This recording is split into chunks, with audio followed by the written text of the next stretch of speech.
This is Manju Kumari and welcome to beginning for learning. तो आज के इस वीडियो में हम लोग बात करने वाले हैं, जैसे कि हम पिछली वीडियो में बात कर रहे थे डीपीएसपी के बारे में, तो आज हम उसी वीडियो को आगे कंटिन्यू करेंगे। उससे पहले वीडियो में मैंने आपको उसमें इंट्रोडक्शन के बारे में बताया, थोड़ी हिस्ट्री बताई है कि डीपीएसपी जो है वो कैसे संविधान में लाई गई, और उसमें मैंने आपको पहला प्रकार बताया सोशलिस्ट यानी कि समाजवादी सिद्धांत के बारे में मैंने आपको डिटेल में बताया, और उसके अंदर जितने भी आर्टिकल्स आते हैं डीपीएसपी के वो भी मैंने उसमें बताए हैं। तो इससे पहला वाला वीडियो जो है उसका डिस्क्रिप्शन बॉक्स में मैं लिंक शेयर कर दूंगी, तो आप पहले वो देख लें। तो आज के इस वीडियो में हम बात करने वाले हैं गांधीयन प्रिंसिपल्स के बारे में, यानी कि महात्मा गांधी ने जो है वो महात्मा गांधी के एक प्रकार से जो विचार थे लोगों के अधिकारों को लेकर, उस सबको इस वाले प्रिंसिपल में जो है वो शामिल किया गया है।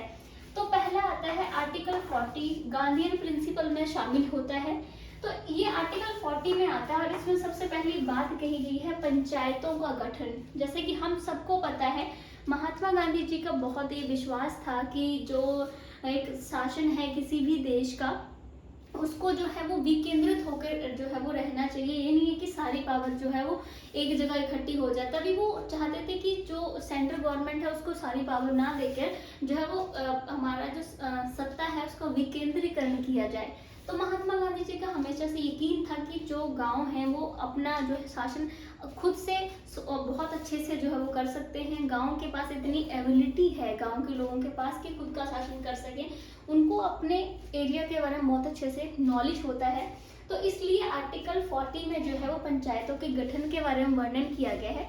इसकी शुरुआत ऐसे हुई थी कि जब हमारे संविधान का पहला ड्राफ्ट तैयार किया गया था बी.आर. अम्बेडकर के द्वारा, तो उसमें जो है वो पंचायतों के बारे में किसी तरह का कोई उल्लेख नहीं किया गया था। तो इस वजह से महात्मा गांधी जो है वो बहुत टाइम तक अनशन पे बैठे। फिर आखिर में जाकर बी.आर. अम्बेडकर जी ने जब सेकंड ड्राफ्ट फिर पेश किया संविधान का, उसमें जो है वो पंचायतों के गठन को लेकर आर्टिकल 40 में जो है वो वर्णन कर दिया गया। और फिर उन्होंने डीपीएसपी में ही क्यों डाला, और उस टाइम ये था क्योंकि उस टाइम जब हमारा देश आज़ाद हुआ था, जिन परिस्थितियों में हमारा संविधान बना था, उस समय जो है वो जो सत्ता थी उसको उसका विकेंद्रीकरण करना उतना आसान नहीं था, क्योंकि उस टाइम पूरे देश को एकता में बांध के रखना, क्योंकि उस टाइम हिंदू मुस्लिमों में बहुत समस्या चल रही थी, मार काट हुई थी। तो पूरे देश को जो है वो इकट्ठा एक साथ में रखना, सारी विभिन्नताओं को एक साथ समेटने के लिए जो सेंट्रल गवर्नमेंट थी उसको बहुत ज़्यादा शक्तिशाली होना बहुत ज़रूरी था। फिर अगर ग्राम पंचायतों को उस टाइम जो है वो एक प्रकार से गठन किया जाता, तो उतना जो है हमारे देश के पास उस टाइम पैसा नहीं था इतना ग्राम पंचायतों पे पैसा लगाया जाए, क्योंकि ग्राम पंचायतों को भी अगर बनाएंगे तो वहाँ पर लोगों के जो पद होंगे उनको भी सैलरी के रूप में देना पड़ेगा, सरकार को उनको आय भी देनी पड़ती, तो उतना जो है वो हमारा उस टाइम बजट नहीं था। बट महात्मा गांधी का था, हमेशा से उन्होंने पंचायत को लेकर बहुत ही वो उस चीज़ को उन्होंने मुद्दे को उठाया है। तो इसलिए इसको जो है वो आर्टिकल 40 में जो है वो शामिल कर दिया गया महात्मा गांधी को मनाने के लिए। तो इसीलिए जो है, बट उस टाइम पे जब इस चीज़ का राज्य सरकारों ने फायदा भी बहुत उठाया, क्योंकि डीपीएसपी में था। और जैसे कि मैंने आपको बोला है कि डीपीएसपी के खिलाफ हम न्यायालय में नहीं जा सकते हैं, तो बहुत सारी जो राज्य सरकारें थी उन्होंने पंचायत को गठन किया, कई सरकारों ने पंचायत का गठन नहीं किया। तो कई राज्यों ने पंचायत का गठन किया भी, बट उनकी मर्जी होती थी कि जब मर्जी पंचायत से सारी पावर ले लेनी, जब मर्जी पंचायत को खत्म कर देना है। तो पंचायत का कोई खास अस्तित्व नहीं रहा था। बट उसके बाद में आपको पता है कि 73 एंड 74 में संशोधन हुआ था, यानी मेनली 74 संशोधन हुआ था हमारा 1993 में। इसमें जो है वो पंचायत को संवैधानिक अधिकार दिया गया, और उसके बाद से अब जो है पंचायत है वो बहुत ज़्यादा शक्तिशाली है। तो ये तो मैंने आपको थोड़ा सा पंचायत के इंट्रोडक्शन के बारे में बता दिया। ग्राम पंचायत के बारे में मैं एक बहुत मतलब डिटेल में जो है एक वीडियो प्रोवाइड आपको करवा दूंगी, तो उसमें मैंने सारी हिस्ट्री बता देंगे कि किस तरह से ग्राम पंचायत अस्तित्व में आई, किस तरह से उनका एक इतिहास रहा है पूरा। तो आर्टिकल 43 ये भी गांधीयन प्रिंसिपल में ही शामिल होता है। आर्टिकल 43 में कुटीर उद्योग के बारे में कहा है। ये भी गांधी जी की जो विचारधारा है, जो उनके विचार हैं, उसी से संबंधित है। जैसे कि आपको पता है महात्मा गांधी चरखा चलाते थे, तो उनका यही यकीन था आर्ट एंड क्राफ्ट को लेकर, मीन्स टू से कि जो चीज़ें हैं वो ज़्यादातर लोगों को बाय हैंड करनी चाहिए। तभी महात्मा गांधी जी के अगर हम शिक्षा के क्षेत्र में विचार पढ़ते हैं तो वो शिक्षा में जो है वो हाथ से करके सीखने वाली चीज़ों पर बहुत यकीन करते थे कि स्कूल में बच्चों को इस तरह की चीज़ें करवाई जानी चाहिए प्रैक्टिकल रूप में। तो इसलिए इसमें कुटीर उद्योग की शुरुआत करने की बात की गई है कि राज्य को, कुटीर उद्योग का मतलब छोटे छोटे उद्योग, जैसे कोई भी टिफिन सर्विस का उद्योग शुरू कर देता है, कोई टोकरियां वगैरह बनाने का उद्योग शुरू करता है छोटे से पैमाने पर। तो इस चीज़ को भी शुरुआत की, इसमें कहा गया कि राज्य को ऐसे लोगों की हेल्प करनी चाहिए जो इस तरह के कोई उद्योग शुरू करना चाहते हैं। और छोटे छोटे उद्योग शुरू करने से गांव के लोगों को भी जो है इस तरह का फायदा होगा, उनको रोजगार मिलेगा। तो ये वाली भी चीज़ जो है ये महात्मा गांधी जी के विचारों से ही संबंधित है। उसके बाद हमारे पास आता है आर्टिकल 46। आर्टिकल 46 में कहा गया है कि SC ST OBC जो यानी कि जो निम्न जातियां हैं जिनका इतिहास में पहले जिनके साथ शोषण किया गया, उन जातियों के उद्धार की बात की है कि ऐसी जातियों को जो है वो उनका शैक्षणिक स्तर बढ़ाया जाए, उनको शैक्षणिक जो है वो सुविधाएं अच्छे से प्रोवाइड की जाए ताकि वो समाज में बाकी सबके साथ में चल सकें। फिर उनके आर्थिक हित की बात की गई है कि उनके आर्थिक हित की तरफ ज़्यादा ध्यान दिया जाता है। अभी आपको पता है कि SC ST OBC को आरक्षण दिया जाता है, गवर्नमेंट जॉब्स में आरक्षण दिया जाता है। तो उस चीज़ की इसमें पूरी बात की गई है सो दैट कि उनको भी सामाजिक न्याय मिल सके जो इतिहास में उनके साथ नहीं, उनके साथ कभी प्रॉपर न्याय हुआ। तो ये वाला इस आर्टिकल में कहा गया। ये भी महात्मा गांधी जी का आपको पता ही है कि उन्होंने हमेशा से कोशिश की थी कि भारत से अस्पृश्यता, छुआ असमानता ऐसी चीज़ें जो है वो खत्म हो जाए एक टाइम पे। तो इसलिए ये भी उनकी विचारधारा से संबंधित तभी गांधीयन प्रिंसिपल में शामिल किया गया है। फिर हमारे पास आता है आर्टिकल 47। आर्टिकल 47 में कहा गया है नशीले पदार्थों पर प्रतिबंध। यानी ऐसे पदार्थ, जैसे आपको पता है कि बिहार एक राज्य बना था जहाँ नीतीश वहाँ के मुख्यमंत्री हैं, उन्होंने शराब पर प्रतिबंध लगाया। तो ये बड़ी चीज़ है कि इसमें बोला कि ऐसे पदार्थ जो युवा को, मतलब जो नौजवान लोग हैं उनकी सेहत पर बुरा प्रभाव डालते हैं, ऐसे पदार्थों को जो है कुछ प्रतिबंधित करके रखना है, जैसे तम्बाकू, इस तरह चीज़ें, बीड़ी, सिगरेट चीज़ें। बट क्योंकि गवर्नमेंट को टैक्स भी इन सारी चीज़ों से बहुत ज़्यादा मिलता है तो कहाँ ये प्रतिबंध देखने को मिलता है। पर बोला गया कि ऐसी चीज़ें जो स्वास्थ्य पर बुरा प्रभाव डाले उनको बैन करके रखना है एक राज्य में। फिर आर्टिकल 48 में कहा गया है कि जैसे गाय, बछड़े या फिर और ऐसे पशु जो दूध प्रोवाइड करवाते हैं, जिनसे हमें दूध मिलता है, ऐसे पशुओं के जो है वो उन पे हत्या पर प्रतिबंध लगाया है कि जिनसे हमें दूध मिलता है, या गाय, बछड़े, इस तरह के पशुओं की जो है वो हत्या नहीं की जाएगी। ठीक है, जैसे आपको पता है जैसे गाय की हत्या पर पूरी तरह से बैन है, मतलब पशुओं की हत्या पर एक प्रकार से बैन की बात की गई है। तो ये हुए हमारे गांधीयन प्रिंसिपल। अब हम लोग इंटरनेशनल प्रिंसिपल्स के बारे में डिस्कस कर लेते हैं, फिर लिबरल प्रिंसिपल्स और रह जाएंगे हमारे। तो अब हम लोग बात करेंगे इंटरनेशनल प्रिंसिपल्स के बारे में, यानी जो अंतर्राष्ट्रीय सिद्धांत हैं वो कौन से हैं डीपीएसपी में। पहला आता है आर्टिकल, मतलब अंतर्राष्ट्रीय वाले आर्टिकल 51 में ही है, बस आगे उनके सब पार्ट ABCD में बांट दिया गया उन्हें। तो आर्टिकल 51A में क्या कहा गया है, इसमें शांति और सुरक्षा की बात की गई है। यानी इसमें कहा गया है कि कोई भी राज्य जो है वो, राज्य का मतलब यहाँ पर जो है वो हमारे जो 28 राज्य हैं उसके बारे में बात नहीं की जा रही है। राज्य का मतलब जैसे कि हम बोलते हैं कोई देश हो सकता है, ठीक है। राज्य का मतलब जिसके एक फिक्स टेरिटरी हो, आय के संसाधन वगैरह हो, उस हर एक उसको जो है वो राज्य कहा जाएगा। तो आप सिर्फ हमारे जो 28 राज्य उसको दिमाग में लेकर ही ना चले, देश को लेकर भी चलेंगे, देश को भी राज्य कहा जाता है। तो यहाँ पर ये कहा गया है कि राज्य जो है अंतर्राष्ट्रीय शांति और सुरक्षा को बढ़ाने के जितने भी प्रयास होंगे वो अपनी तरफ से कोशिश करेगा। मतलब अंतर्राष्ट्रीय स्तर पर जो है वो भाईचारा फैलाने की कोशिश करेगा, लड़ाई झगड़े जो है इस चीज़ को कम करने की कोशिश करेगा, अपनी तरफ से जितना भी हो सकता है वो इस आर्टिकल में कहा गया है। फिर उसके बाद है आर्टिकल 51B में कहा गया है न्यायपूर्ण और सम्मान योग्य संबंध स्थापित करने की बात की गई है। वही कि जो भी दूसरे देश हैं उनके साथ में जो है वो अच्छे संबंध बनाने की कोशिश करें, न्यायपूर्ण सम्मान योग्य संबंध बनाने की अपनी तरफ से पूरी कोशिश करे एक राज्य, उसके बारे में लिखा गया है। फिर हमारे पास आता है थर्ड आर्टिकल 51C में कहा गया है संधियों, समझौतों और कानूनों का सम्मान। यानी अंतर्राष्ट्रीय स्तर पर जितने भी जो संधियां देशों के बीच में की जाती है, ट्रीटीज, समझौते किए जाते हैं, जो इंटरनेशनल लॉज हैं, जो इंटरनेशनल संस्थाएं बनाती हैं जैसे UNO वगैरह, उसके प्रति सम्मान प्रकट करने के लिए कहा गया है कि उनको मानना है, उनके प्रति एक रिस्पेक्ट रखनी है। ये नहीं कि आपने बिल्कुल उनको किसी तरह का माना नहीं इंटरनेशनल लॉज की, तो वो चीज़ ध्यान में रखने की इंटरनेशनल लॉ जो हैं, अंतर्राष्ट्रीय कानून, उनके प्रति भी आपको सम्मान रखना है, उनको फॉलो करने की कोशिश करनी है। उसके बाद आर्टिकल 51 डी में कहा गया है कि अंतर्राष्ट्रीय झगड़े जो भी होते हैं उनमें आपने मध्यस्थता करने की कोशिश करनी है। जैसे कि आपको पता है जब यूएसएसआर और यूएससी में, जब आपको पता है पूरे एक एरा में युद्ध चला था, तो भारत ने जो है वो अपना गुटनिरपेक्ष आंदोलन के माध्यम से जो मध्यस्थता का ही कार्य किया था। और भारत ज़्यादातर स्थितियों में मध्यस्थता के लिए ही तैयार रहता है कि दो देशों में झगड़े भी कैसे सॉल्व करवाए जाए। तो यही वाली चीज़ कही गई है कि राज्य अंतर्राष्ट्रीय झगड़ों में मध्यस्थता का काम करे। जैसे फॉर एग्जाम्पल मान लीजिए दो लोगों में झगड़ा हो रहा था, कोई तीसरा बीच में आता ही है छुड़वाने के लिए, तो वैसी मध्यस्थता वाली भूमिका निभाए कोई भी राज्य है, ताकि शांति अंतर्राष्ट्रीय स्तर पर जो है वो स्थापित की जा सके। तो इस वाले जो डीपीएसपी है, इसमें राज्य के लिए यही एक प्रकार का गाइडेंस, मार्गदर्शन है कि इंटरनेशनल रूप में, आपको पता है अंतर्राष्ट्रीय तौर पर जो है वो हमारे दूसरे देशों के साथ में संबंध किस तरह के हैं, वो चीज़ हमारे विकास को, हमारे देश के डेवलपमेंट को बहुत प्रभावित करती है।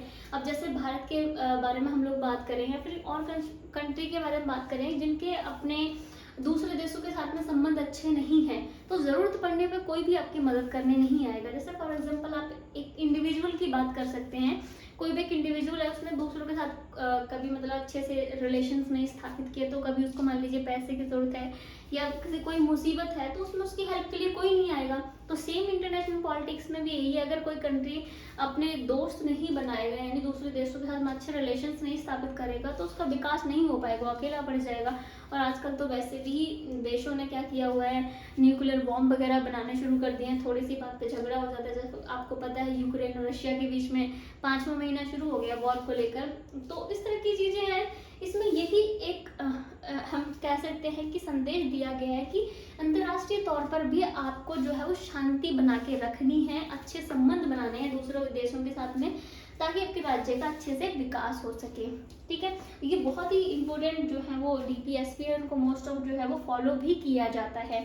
अब हमारे पास रह गए हैं लिबरल डीपीएसपी, यानी जो लिबरल हमारे सिद्धांत, उसमें क्या क्या आता है हम उसके बारे में बात कर लेते हैं। तो अब हम लोग बात करेंगे लिबरल प्रिंसिपल्स के बारे में, यानी उदारवादी सिद्धांत जो है कौन कौन से हैं, कौन कौन से आर्टिकल के अंडर आते हैं। तो सबसे पहले हम लोग पहले आर्टिकल की बात करते हैं, आर्टिकल 44। आर्टिकल 44 में कहा गया है एक समान कानून व्यवस्था लागू करना, यानी इसमें राज्य के लिए एक मार्गदर्शन दिया गया है कि उनको पूरे राज्य में जो है वो यूनिफॉर्म सिविल कोड जो है लागू करना है, यानी कानून व्यवस्था सभी के लिए एक समान लागू करनी है।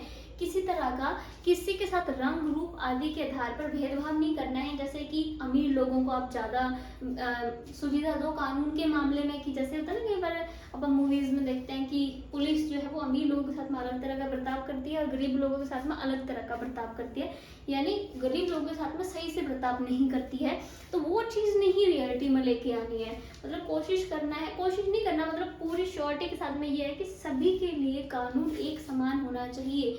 अगर किसी ने भी क्राइम किया है, चाहे फिर वो ऊंची जाति का हो, अमीर हो, गरीब हो, उसको सजा जो है वो उसके रंग रूप जाति उसके पैसे को देख कर नहीं देनी है, उसकी सजा को, उसका जो क्राइम है उसको देखकर सजा देनी है। मतलब सभी के साथ में जो कानून है वो एक तरह का व्यवहार करे, कानून सभी को एक नज़र से देखे, ये जो है एक राज्य ने कोशिश करनी है, हमेशा से एक मार्गदर्शन उसको दिया गया है। ठीक है, फिर आर्टिकल जो है वो 45 में कहा गया है कि इसमें early care and childhood education की बात की गई है। इसमें कहा गया है कि बच्चा जब तक 6 वर्ष तक का नहीं हो जाता, गवर्नमेंट को कोशिश करनी है कि उसके जो है उसको मतलब उसके इन इनिशियल पीरियड्स में, जो जब बच्चा बहुत छोटा है, उसकी केयर के लिए उसको प्रॉपर जो इंतज़ाम करना है, उसको उस एज में 6 साल से पहले होने तक का उसको एजुकेशन का प्रबंध किया जाए। जैसे कि आपको पता है गवर्नमेंट ने किया, आंगनबाड़ी वगैरह स्टार्ट किया है, और अब तो एनईपी में आपको पता है कि जब बच्चा 3 साल का होगा तभी उसको स्कूल में एडमिशन मिल जाएगा, ताकि बच्चा उठना बैठना सीख जाए। तो ये चीज़ जो है इसमें कहा गया है। अब एनईपी भी जो है इसी के बेस पे आई है ना, जो बातें यहाँ कही गई है उन्हीं को जो है वो राज्य जो है वो लागू करने की कोशिश करते हैं। तभी तो हम कहते हैं कि कि ये राज्य को एक मार्गदर्शन जो है प्रदान करते हैं कि आपने क्या क्या करना है। जैसे मैंने आपको शुरुआत में ही बोला था कि इसमें यही था कि जब गवर्नमेंट के पास पैसा हो जाएगा वो जो जो चीज़ें पॉसिबल हो सकती हैं सब लोगों को प्रोवाइड करने की कोशिश करेगा।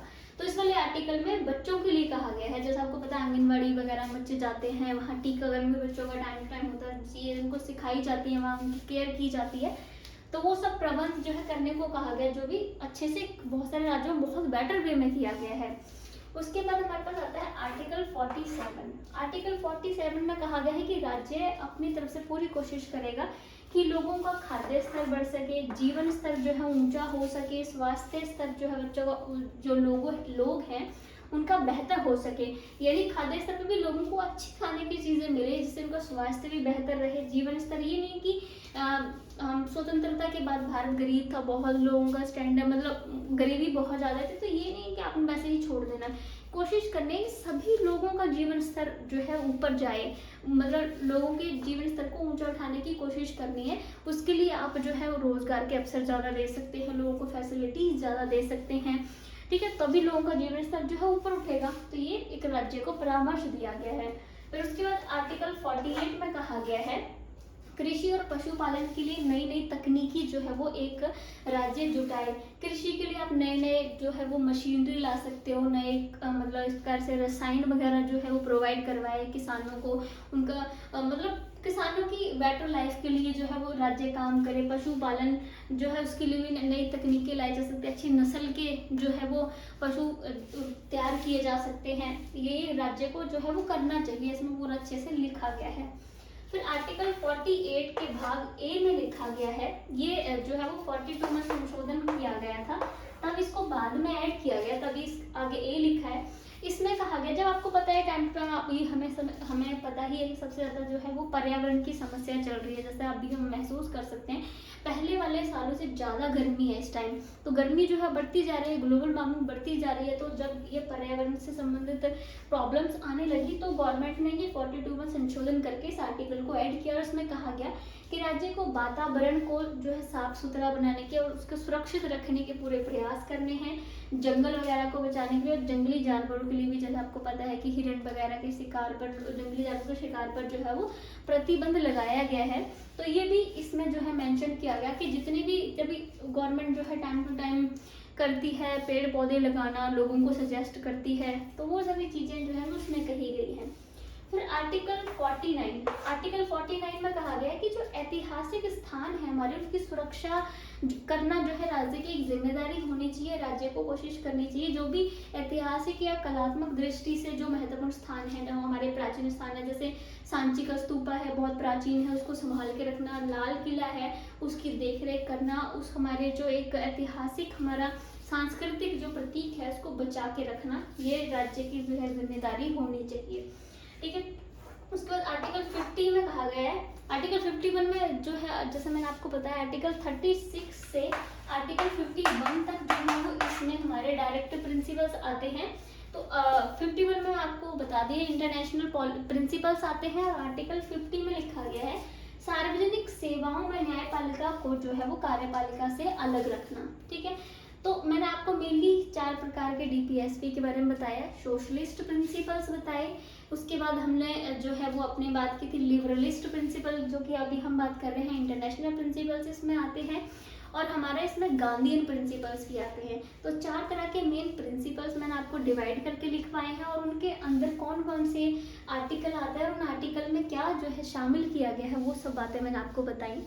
और इससे आगे वाले वीडियो में हम लोग बात करेंगे क्रिटिसिज्म की, कि डीपीएसपी की क्या आलोचना है और उसका महत्व क्या है। जैसे कि मैंने आपको बोला कि आलोचना और महत्व तो एकदम इसके सामने आ जाता है, जब इसको लागू नहीं करवा सकते हैं तो क्या ज़रूरत है। तो पूरे इसके क्रिटिसिज्म है वो हम बात करेंगे, बट क्रिटिसिज्म के साथ साथ में इसका कोई महत्व है तभी तो उसको संविधान में रखा गया है, तो हम साथ में अगले वीडियो में महत्व की बात भी करेंगे। अगर आपको ये वीडियो अच्छा लगे तो लाइक से सब्सक्राइब जरूर करना और इससे पहले वाला वीडियो जरूर देखना, तब आप इस वीडियो को अच्छे से समझ पाओगे। पहली वीडियो का लिंक मैं डिस्क्रिप्शन बॉक्स में डाल दूंगी। Thank you so much guys.